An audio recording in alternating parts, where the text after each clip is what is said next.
تعمل ايه لو اتضربت بنووي؟ لو انت بتتكلم على مصر هي اللي تتضرب بنووي انت مش هتلحق تاخد بالك اصلا ان انت في حاجه وقعت عليك، انت هتتبخر. طب لو احنا بنتكلم على البعدة هم اللي اتضربوا بقنبله نوويه، انت هتتاثر؟ زي ما قلت لك كده، البعدة هم بعيد عننا، تعتبر ارض سيناء ارض حمايه بيننا وبينهم. هيوصلك بس التلوث الاشعاعي، وانت كواحد ماشي في الشارع مش هتعرف اصلا ان في تلوث اشعاعي. لا بقى عينيك هتحرقك ولا جلدك هيحرقك ولا هتتكهرب ولا اي حاجه خالص. عشان نعرف ان نسبه الاشعاع عاليه في الهواء حوالينا لازم اجهزه خاصه، يعني انت ولا هتاخد بالك اصلا. ما انا ممكن ما اخدش بالي ان في تلوث اشعاعي، بس لو في تلوث اشعاعي هو ده مش خطر عليا؟ مش المفروض ان انا اعمل حاجه؟ لا، مش المفروض انت تعمل اي حاجه.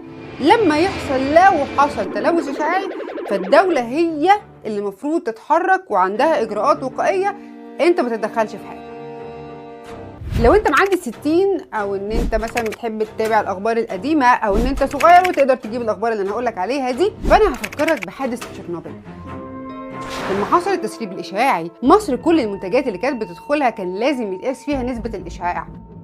ومصنع بسكوت ما مش هنقول اسمه كان بيدخل دقيق ملوث بالاشعاع واتمسك وحصل له مشاكل، ده غير لبن الاطفال والجبن المثلثات. فالدوله بتعرف تتعامل مع الاشعاع كويس قوي، وفي فرق مخصصه في كليه علوم ومعامل متخصصه بس في الوقايه او الاجراءات الوقائيه بتاعه الاشعاع. فانت ما تشغلش بالك بالحته دي. واصلا لو حصل تلوث اشعاعي ما تقولش لا ما تاكلش خضار، ما تاكلش فاكهه، ما تشربش لبن. لا، عادي جدا لو حصل تلوث اشعاعي تقدر تنزل السوق تشتري خضار وفاكهه، لان مش الخضار والفاكهه دي هي اللي المفروض تلوثت بالاشعاع. انت تخاف من الطرح الجديد، الارض اللي اتلوثت بالاشعاع والنبات اللي امتص الحاجات دي وابتدى يطلع بيها ثمار بتبقى عندها مشاكل بقى، خلاص هي دي اللي فيه منها القلق.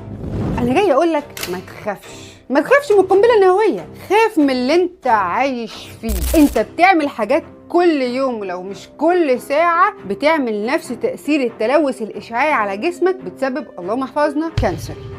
الجبنه النباتي، الزبده النباتي، السمنه النباتي، الدهون المهدرجه، الزيت بتاع عربيات الفلافل اللي بيتسخن كذا مره، الكاتل اللي فيه كويل، اللحوم المصنعه، سوسيس البروبيف، نسكافيه، الالبان المصنعه، المياه الغازيه، الشيبسي والعصاير، كل اللي قلت لك عليهم دول بيعملوا على جسمك نفس تاثير التلوث الاشعاعي. ايه رايك؟ بالراحه كده، هو ايه اصلا التلوث الاشعاعي؟ بص يا سيدي، بالبلدي كده، الغبار النووي، التلوث الاشعاعي، انت عندك في حاجه اسمها فاين بارتكلز او جسيمات صغيره جدا.